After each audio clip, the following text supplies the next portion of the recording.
how to log into BSMHFT account. So without any further ado, let's get started with this video. First of all, on your desktop, you have to open up any web browser that you prefer. Here I'm going with Google Chrome, and on the search URL, type in BSMHFT login. Then press enter on your keyboard. You will be taken to this interface. Now, to log into your account, head over to the first link that says login. So click on that link.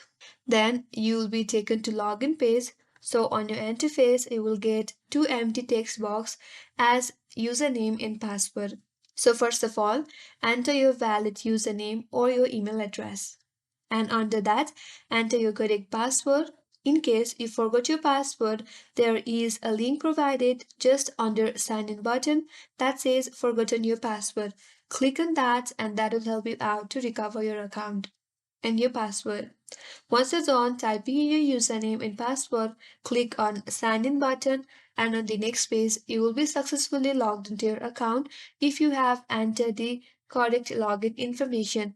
And that's how you log into BSM HFT account.